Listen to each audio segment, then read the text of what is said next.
J'ai 1000 $. Mon objectif, les transformer en 100 000 $ en moins de 365 jours. Une seule règle simple, monter ce capital en jouant au poker. Vous verrez tout, mes défaites, mes moments difficiles, mais également mes victoires, mes aventures et les imprévus. Le chrono a commencé, on est parti pour cet épisode 1 du challenge 1000 $, to 100 000 $.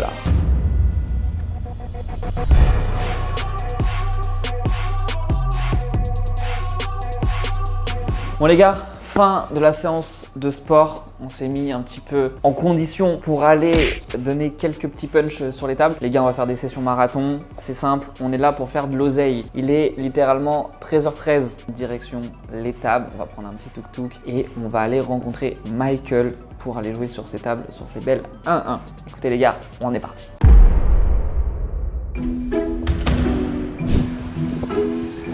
So Saibon, you go? Oh, Liverpool. Ah non, no, it's not me. Thank you.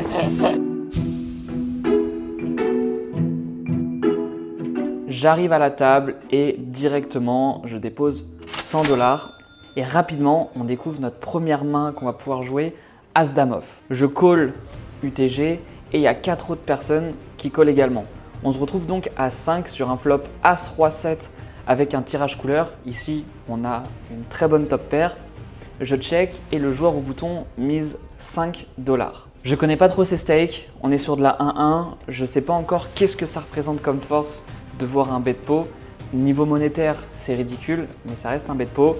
Je préfère dans un premier temps just call. Turn, ça tombe un 6, je check à nouveau et cette fois-ci il mise 11 $. Je call à nouveau.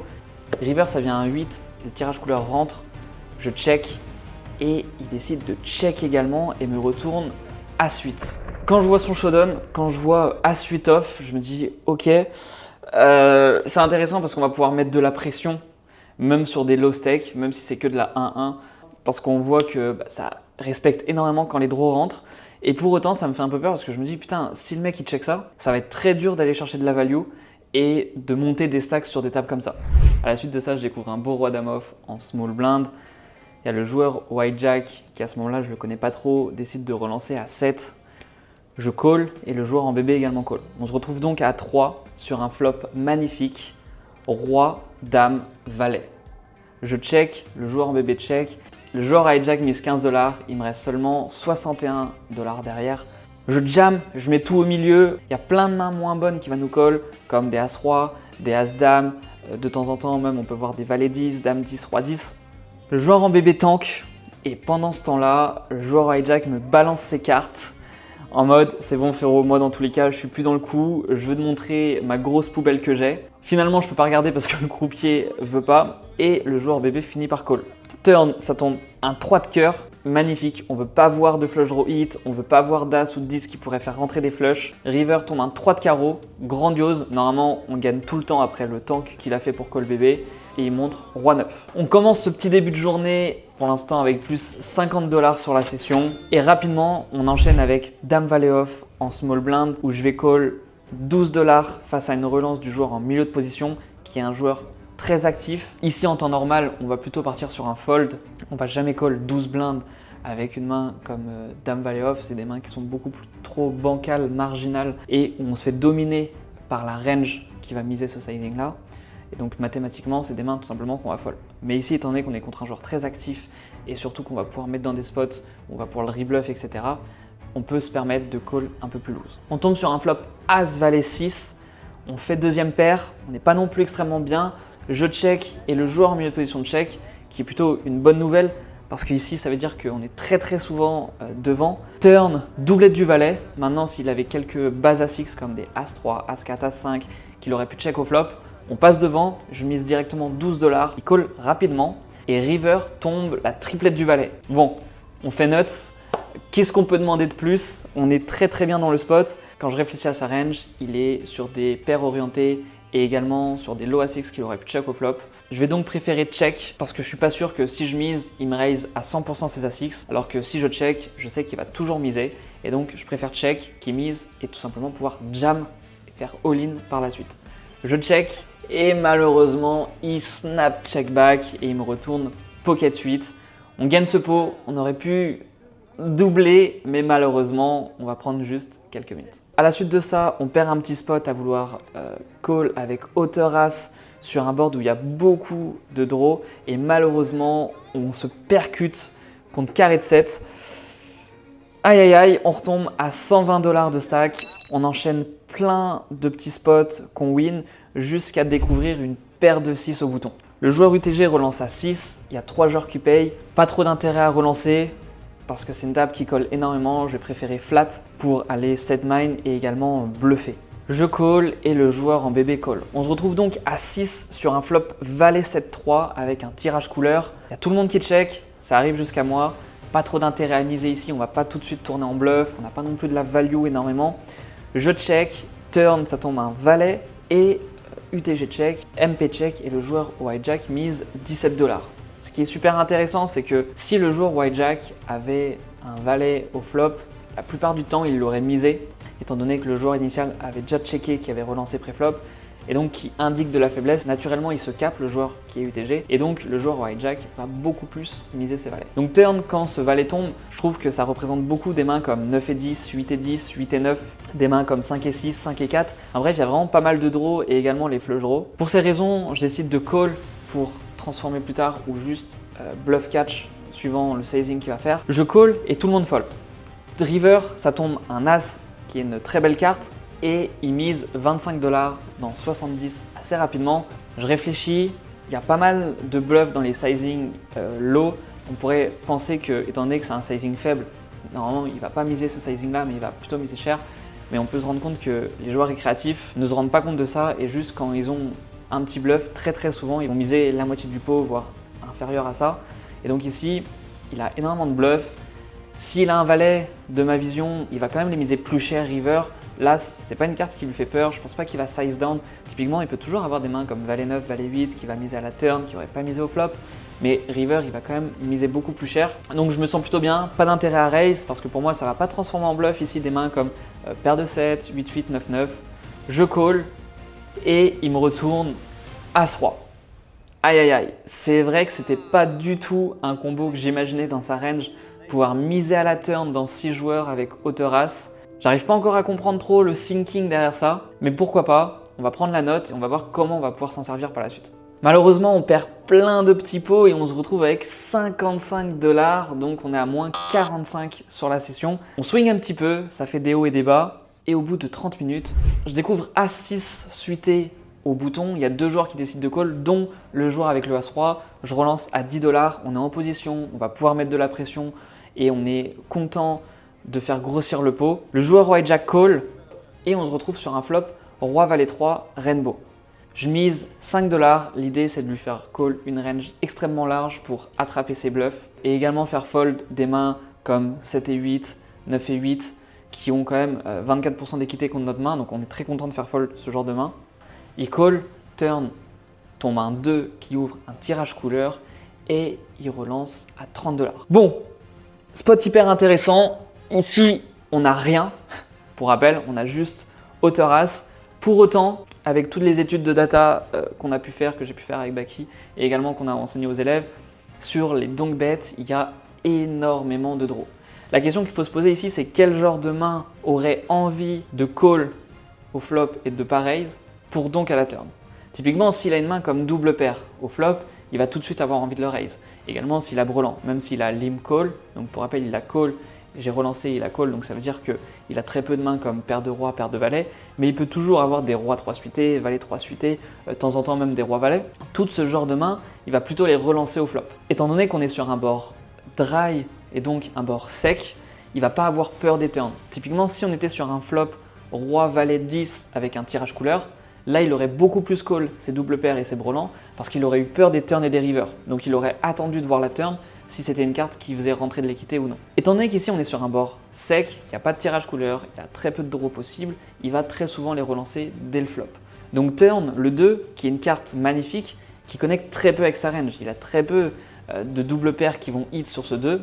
Et donc, quand il donk 30, qui est quasiment qui est pot, en fait, ici, il y a beaucoup de draws orientés. Étant donné qu'on a hauteur as, on bat tous ces draws, ces mains comme Dame 10, Dame 9, 4 et 5, les flush draws qui viennent de hit. Et étant donné qu'on bat tous ces draws, qu'on est devant cette range là, je décide de faire all-in pour mes 46 $ restants. On n'a pas d'intérêt à call dans ce spot. Il nous reste juste 16 $ derrière. On préfère tout mettre et prendre de la value sur cette range là. Évidemment, sur sa range de tonk, de temps en temps, il va aussi avoir des low pairs. Il ne sait pas pourquoi il freeze, mais en proportion, il y a quand même beaucoup de draws. Il call directement, turn juste. Faut pas que la flush hit, on veut pas avoir une dame, on veut pas avoir un as, on veut pas avoir un 10, ce serait un peu relou. Ça tombe un 6 qui est une carte magnifique. Je retourne mon As6 et là il me retourne dame 9 de cœur. We are back. Let's go. On gagne ce spot, ça fait super plaisir. On a eu une très bonne lecture et on est de retour avec 110 $ de stack.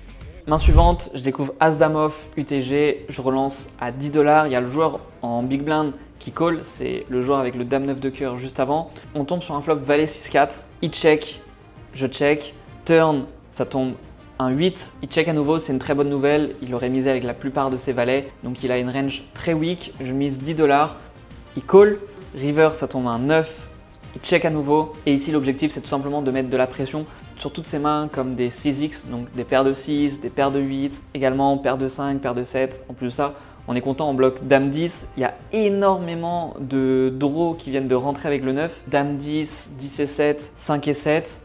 Et donc, on est content de mettre de la pression sur toute sa range de weak pair, étant donné que très souvent, il aurait repris l'initiative quand il aurait touché, s'il avait touché straight river. Je mise 60 $, je me laisse seulement 25 ou 30 $ derrière, je crois, si je dis pas de bêtises. J'estime que ici, à miser 60 ou 90, c'est à peu près la même chose, c'est à peu près inélastique. On est juste dans une posture où il me croit ou il me croit pas. Il tank un petit peu, prend ses jetons. Quand il prend ses jetons, je vous avoue que ça pue un peu et il finit par call, malheureusement. Je lui retourne mon As-Dame, je lui dis nice call et il me montre 9 et 7. Ce qui est intéressant, c'est qu'on voit qu'il a touché son 9 river, il est émotionnel, il l'a pas fold. La bonne nouvelle, c'est qu'on va pouvoir value très cher par la suite contre lui en value sin, étant donné qu'on voit qu'il est plutôt CS. Je recave 100 $ sur la table, on est donc à moins 100. Juste après, je découvre As-6 off au hijack. Ce fameux joueur avec le 9 et 7 call, je relance à 10 $ avec As-6 off. C'est clairement, pour le coup, un peu border de raise des mains comme ça. Là, je suis juste en mode, ok, j'ai pas mal d'infos sur lui, je vais pouvoir loot play. Néanmoins, je pense que c'est quand même un petit peu light. Le joueur au cut-off call et le joueur UTG également. On se retrouve donc à 3 sur un flop dame 9-3 avec un tirage couleur. Ici, on n'a absolument rien. Tout le monde check. Turn, ça tombe un 10 qui fait rentrer des mains comme roi-valet et valet 8. Le joueur UTG check à nouveau. Et dans ce spot, une fois que le joueur au cut-off a check au flop, il a très peu de dames, étant donné que quand moi j'ai check, je lui montre de la faiblesse et donc naturellement, il va très souvent miser ses dames. Ici, il y a seulement roi-valet et valet 8 qui rentrent. Le joueur UTG, s'il avait une main comme roi-valet ou valet 8, il aurait très certainement misé. Et donc ici, on est face à deux ranges qui sont capés. Je mise un parpaing, j'envoie 60 $ dans 30 et cut-off, sorti de nulle part, se réveille et jam pour 160. UTG fold, ça revient à moi. Bon, on a hauteur as, on va pas faire de miracle. Je tank un peu pour la forme, quand même me dire ok, avec quel type de main il pourrait faire ça autre que straight. Je réfléchis, je vois pas trop. Il peut de temps en temps avoir également des doubles paires touchées. Mais bref, je vois très peu de draw ou de mains qu'on domine pour ici call avec hauteur as. Je fold. Et un point important que je vois trop peu, c'est que le poker, c'est un jeu avec des informations incomplètes. Ce qui veut dire que c'est notre rôle quand on est à table d'aller chercher les éléments, de provoquer les adversaires entre guillemets à nous montrer des choses. Bref, ici, avant de fold, je lui montre mon As-6 pour lui dire frérot, j'étais en total pampa, GG pour ton jam si tu bluffes, c'est bien joué. Mais là, je peux pas coller avec As-6 et je fold. Et je lui dis en même temps nice hand. Et à ce moment-là, qu'est-ce qu'on crée? En fait, on crée un biais de réciprocité. Ce qui veut dire que, étant donné que je lui ai donné quelque chose, en fait, naturellement, l'humain est conçu comme ça et il se sent redevable. Et donc, très souvent, je dis pas à 100%, mais très souvent, quand vous allez faire ça, ça provoque chez l'autre un besoin, entre guillemets, et c'est vraiment ça, c'est vraiment le mot, ça provoque un besoin de vous montrer également sa main pour dire ok, on est fair, tu m'as montré, je t'ai montré, on est quitte. Et donc, je lui montre le As-6 et il me retourne valet 8. Malheureusement, on ne voit pas dans le plan du vlog parce qu'il me montre à côté, mais il m'a bien montré valet 8, donc straight. Et donc ça confirme notre read, ça confirme notre info que ici en fait c'est un très très bon spot de bluff parce qu'il y a vraiment très peu de mains qui peuvent se défendre. Et ça les gars, je vous conseille vraiment de l'appliquer à chaque fois, de sympathiser avec vos voisins, de leur montrer vos cartes parce que c'est ça, c'est plus vous voyez des showdowns, en fait c'est plus ça fait de la data. Et au poker, plus on a de la data, plus on peut s'adapter et donc faire de l'argent. À la suite de ça, on gagne quelques petits pots, on en perd également jusqu'à découvrir 10 et 8 suités au hijack, je call et il y a un dégène qui relance à 20 $. Le joueur en bébé call, si le joueur en bébé avait fold, j'aurais juste fold parce que ça demande quand même un montant qui est assez énorme, mais étant donné que je suis face à deux beaux profils, je me vois vraiment pas fold dans la mesure où je vais faire double paire, je vais pouvoir prendre tonne. Si je fais un 10 également, je suis très souvent devant avec ma belle main. Je call, on tombe sur un flop 4-3-2 avec un tirage couleur, tout le monde check. Turn, ça tombe un 8, c'est une très bonne nouvelle. Ici, on ne va pas attendre de voir plus de cartes que ça. Je fais directement all-in pour mes 60 $ qui me restent. Et là, le dégène me sort une app pour me faire un coin flip. On ne voit pas à l'écran, mais il est sur son téléphone. Il est en train d'ouvrir une application et il me dit, c'est simple, si ça tombe sur la face A, je call. Si ça tombe sur la face B, je fold. Il fait tourner son truc, ça tombe sur la face A, il call. Et là, il me retourne As-10 de trèfle. Il joue tout le paquet.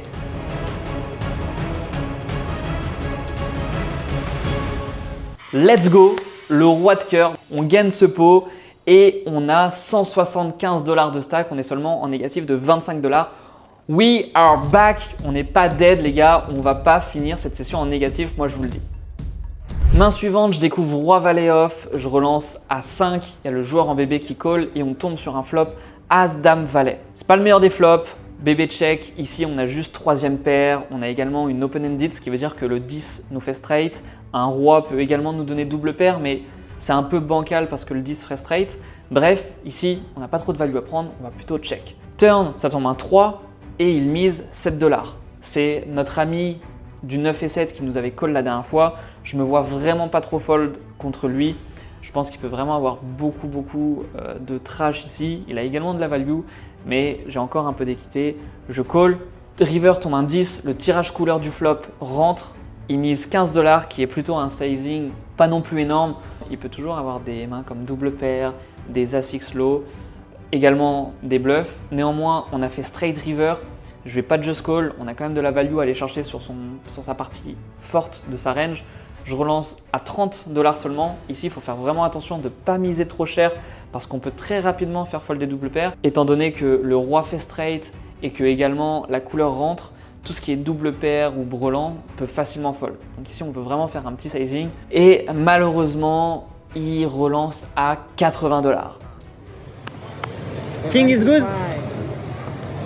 Is good? Not good? Good or not good?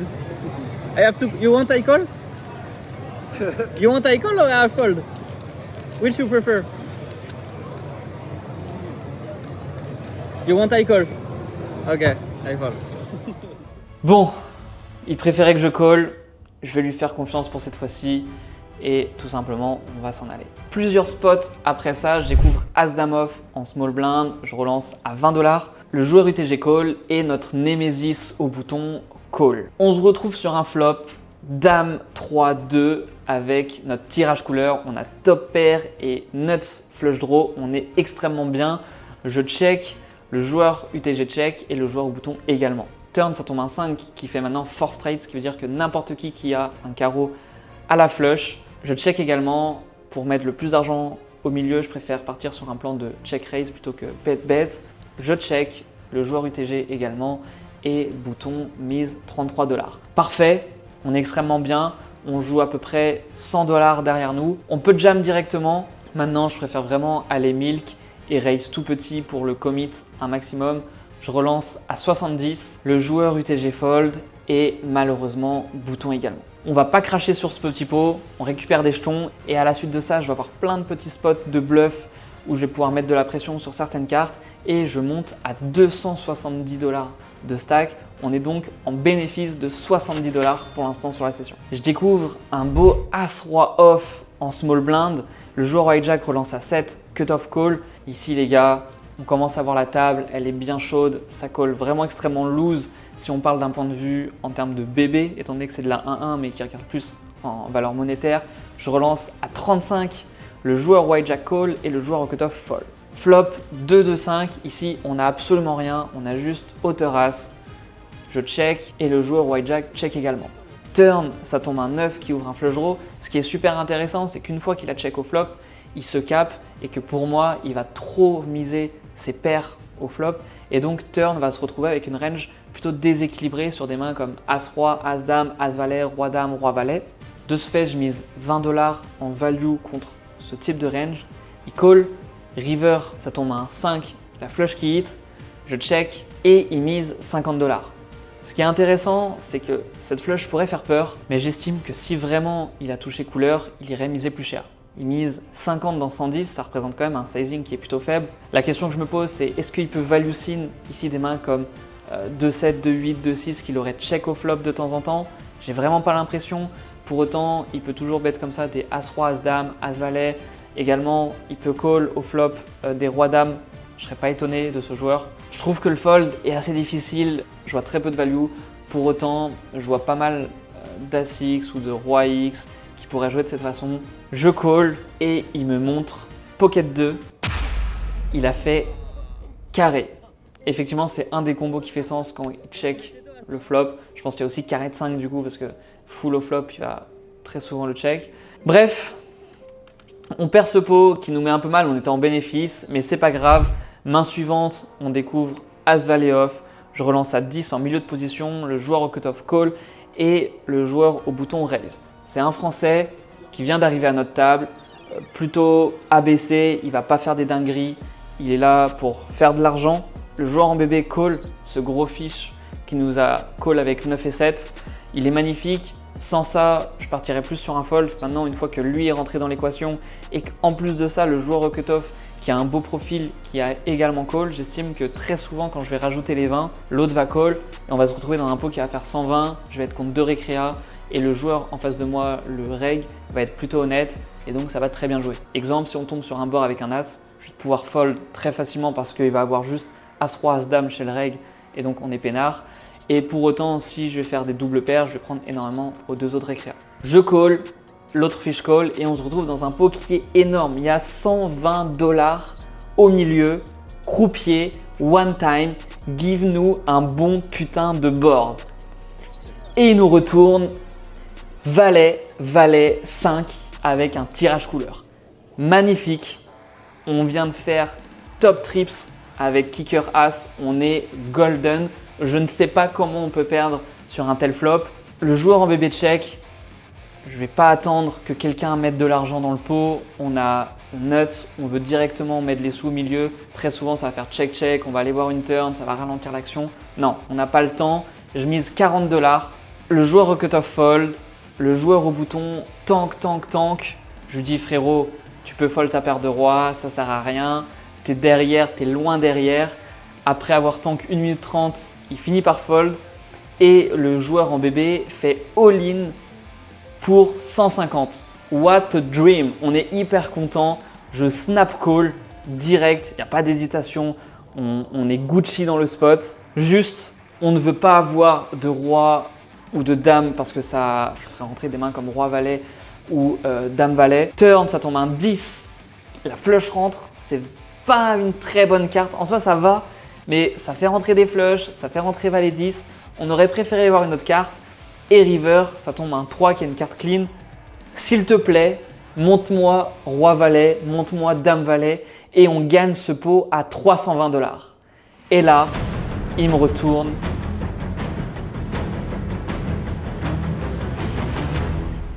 Oh là là là là là. Oh, je vois ça.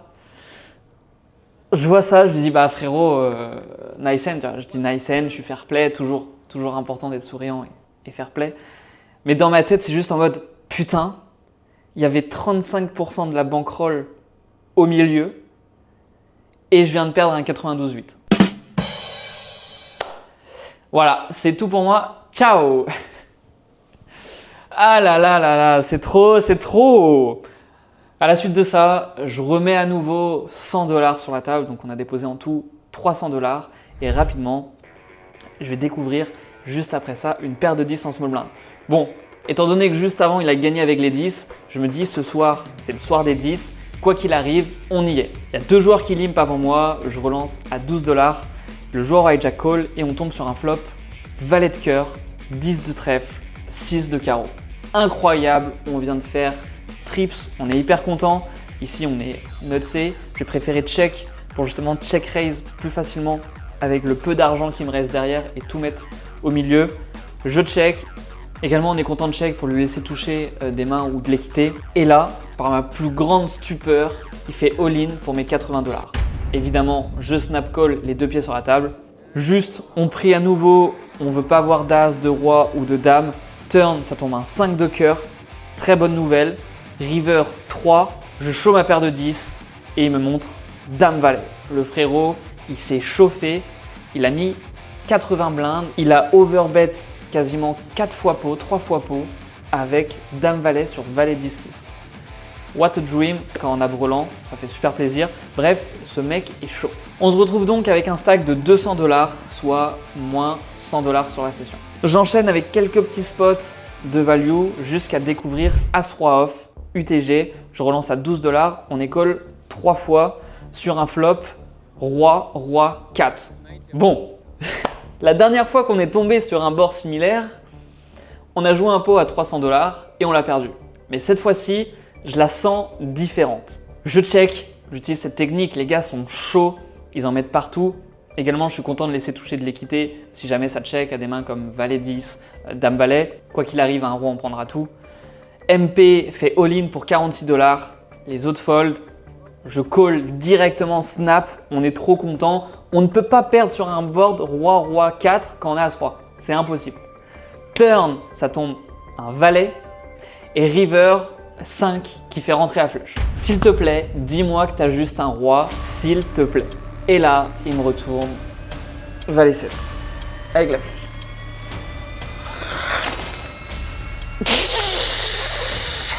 Ça, c'est ce qui se passe dans ma tête. J'en me mets... C'est quoi? C'est comment? Ils veulent que le challenge, j'y arrive pas ou ça? Dites-le moi direct, les gars. On joue un pot à 170 $ encore, qu'on perd. Bon, j'ai l'impression que ce soir, c'est pas notre soir. Heureusement qu'on a un peu de réussite quand même sur les spots de bluff, même si certains sont pas très bien passés. Mais on arrive à gratter 5 $ par-ci, 10 $ par-là, qui fait que finalement, on s'en sort pas trop mal pour avoir perdu des gros pots comme on a pu le voir. À la suite de ce pot perdu, je découvre Roi-Valet suité en small blind. Le fameux joueur du Valet 7 à call juste avant et du 10-10 également. On se retrouve contre ces deux beaux profils. Je relance à 12 $, les deux calls et flop tombe Valet 10-3 avec un tirage couleur. On fait top pair, quasiment top kicker, on est extrêmement bien. Encore une fois, ils sont agressifs, j'ai pas envie de miser, que ça call. Je préfère vraiment check, que ça mise et envoyer des pralines pour directement couper les équités. Je check, le joueur UTG avec le Valet 7 juste avant mise à 30 $. L'autre joueur fold, je jam pour mes 110 $ restants. Il snap call.